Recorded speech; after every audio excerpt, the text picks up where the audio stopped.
Orang kalau sudah puasa, jangankan untuk makan, kumur-kumur pun dia takut. Bolak-balik jamaah nanya ke saya, Ustaz, kalau sedang puasa kumur-kumur boleh apa enggak? Kumur-kumur boleh, tapi katanya haram Ustaz kumur-kumur, nanti puasanya batal. Ghulu itu bukan cuma sikap ekstrim beragama, ekstrim dalam berkumur-kumur itu yang tak boleh. Kalau sekedar kumur, yang ghulu itu gimana? Andai ini pakai kaca, sudah kelihatan airnya hampir masuk ke dalam. Ghulu ekstrim. Makanya banyak kita lihat orang masuk kamar mandi, lalu kemudian dia tempat wudhu, dia ambil, hidupkan keran, ambil air, masuk. Sekali dia masukkan air ke mulut, tapi meludahnya sampai mungkin 5 kali. Kenapa ente ngeludah sampai 5 kali? Sekali aja kan habis. Saya takut air itu masuk membatalkan puasa saya. Gosok gigi, berapa banyak orang yang bertanya, apakah boleh gosok gigi saat bulan Ramadan Ustaz? Boleh. Hanya saja sebagian ulama mengatakan setelah tergelincir matahari makruh.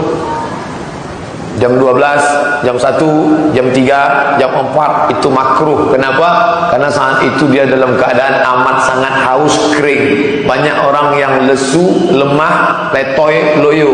Setelah gosok gigi segar. Maka dia khawatir puasanya batal. Maka puasa membuat kita menjadi takut kepada Allah Subhanahu wa taala. Semua ibadah itu mengajarkan takut. Salat, Allahu Akbar, takut. Mana ada orang sholat matanya jelalatan? Cantik juga masjidnya, hebat. Baru kali ini lihat mimbarnya begini, pakai batu-batu. Gak ada. Orang sholat disuruh melihat tempat sujud, takut kepada Allah SWT. Gatal, benar-benar gatal. Paling berani dia dengan menggaruk 1 kali. Sudah gatal juga nih, gatal juga, berhenti, cari kalpana. Ustadz, bagaimana hukum memakai siwak ketika berpuasa? Ini kaidah biasa, termasuk amalan mustahab dengan catatan. Ya. Bahkan Nabi menyampaikan dalam hal ini, laula an asyqa ala ummati la amartuhum bisiwak. Ya, inda kulli shalah. Dalam pembahasan ini Anda bisa lihat di amalan mustahab Kitabus Syam, ya, karangan At-Tarablusi di halaman ke-28. Tentang bab ini di halaman ke-29 paling bawah, nomor 4. Ya. Kitabnya As-Syam, warnanya putih. Taib, ya? Nah, kata Nabi, kalaulah tidak memberatkan kepada umatku, tentu aku akan perintahkan umatku untuk bersiwak setiap kali dia akan salat. Kata para ulama, di siang Ramadan justru dianjurkan amalan mustahab, ya. Jadi amalan-amalan puasa itu, maaf kalau saya agak cepat, ada yang amalan mujawaz yang dibolehkan, jaizatus syam, ada yang makruhatus syam, makruh dilakukan. Ya. Kalau yang boleh itu artinya nggak ada pahala, nggak ada dosa, bisa dilakukan saja. Ya. Seperti misalnya kumur-kumur saat wudhu, ya. Kemudian saat di luar wudhu tapi situasi panas luar biasa, ingin kumur-kumur boleh. Ya. Tapi kalau menyengajak kumur-kumur nggak ada alasan, itu makruh hukumnya. Ya, khawatir nanti sebagian air bisa tertelan. Ya.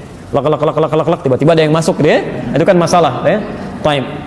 Termasuk suntik ini, kalau suntik untuk obat, itu jaiz, boleh. Ya. Bukan untuk menambah energi, ya, bisa suntik vitamin C atau lain, itu bukan. Jadi ada penyakit yang memang harus disuntik, ada insulin, ada macam-macam misalkan, harus diberikan, itu boleh, tidak membatalkan puasa. Ya. Nah, ada lagi amalan makruh, kalau dilakukan, dosa sih tidak, cuman Allah nggak suka. Ya, Nabi tidak suka.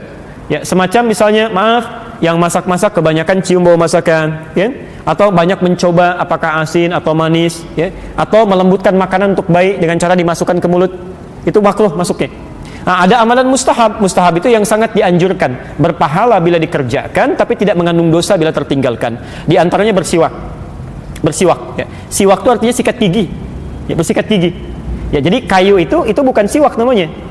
Kalau kayunya disebut dengan udul arak, ya, kayu digunakan untuk bersiwak. Ya. Jadi Anda boleh menggunakan itu, boleh menggunakan sikat gigi, tapi yang dianjurkan jangan gunakan pasta-pasta yang sekiranya bisa mengumpulkan ludah. Ya. Jadi kalau misalnya Anda gunakan pasta gigi, ya, ludahnya misalnya terlalu banyak terkumpul atau diduga sebagian tersisa akan tertelan, itu makruh hukumnya. Makruh, ya. Baik. Dengan kita sikat gigi pakai odol, nggak ada masalah. Antum sikat gigi 1 hari 5 kali, nggak ada masalah. Ya, meskipun sedang berpuasa. Ustaz tapi khawatir nanti ketelan. Enggak, itu kan antum niatnya bukan makan odol kan? Enggak. Selama niatnya bukan makan odol enggak ada masalah. Adapun sisa rasa getir atau sisa rasa mentol di mulut itu dimaafkan. Sebagaimana orang bersiwak masih ada sisanya. Masih ada sisa rasanya. Kalau antum ambil siwak, antum bersiwak, pasti ada sisa mentolnya. Meskipun antum buang ludah tidak akan hilang unsur mentol di mulut antum. Dan akan ketelan suatu saat mau tidak mau. Dan itu dimaafkan dalam syariat ya.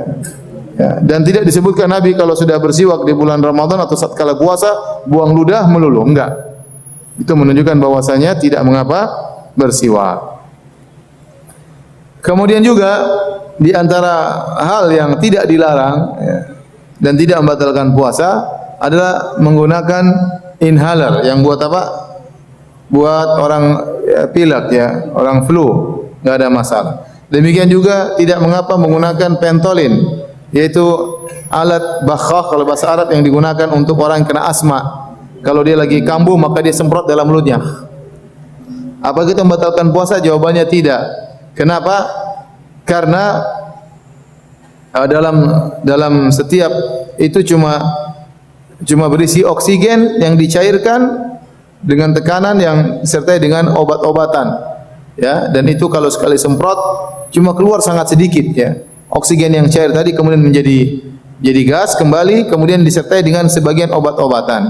Nah, obat-obatan tersebut tujuannya bukan untuk makan dan minum, tapi obat-obatan tersebut tujuannya untuk masuk ke paru-paru, itu maksudnya, sehingga pernapasan bisa menjadi lebih segar kembali.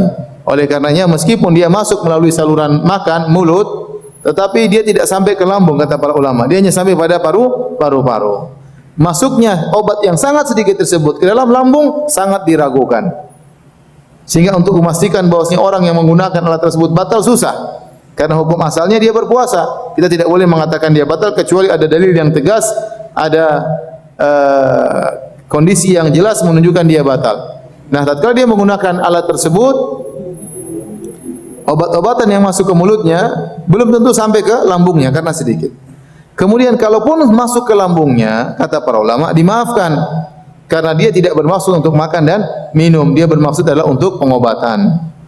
Kenapa dimaafkan? Ya sama, karena terlalu sedikit dan tujuannya bukan untuk makan dan minum. Contoh seperti siwak. Orang tatkala bersiwak tujuan dia bukan untuk makan siwak ya. Tatkala ada sisa sedikit di mulutnya, tertelan dimaafkan. Demikian juga seorang tatkala berkumur-kumur. Bukankah orang berkumur-kumur pasti ada sisanya? Jawabannya pasti ada sisanya. Kalau antum berwudu, terus antum ambil air, antum berkumur-kumur. Kalau antum berkumur-kumur dengan air 20 ml, antum berkumur-kumur, antum tumpahkan, buang, pasti masih ada sisa. Mungkin 1 ml, mungkin 2 ml. Enggak mungkin kalau ambil air, antum kumur-kumur, antum tumpahkan lagi di gelas, enggak mungkin 20 ml lagi kembali. Kecuali itu iler antum. Ya, tapi kalau airnya enggak mungkin. Pasti ada tersisa. Tes ya. Pasti ada tersisa dan suatu saat akan tertelan. Dan tertelannya sisa tersebut sangat sedikit, dimaafkan dalam syariat karena bukan tujuan kita untuk minum dengan berkumur-kumur.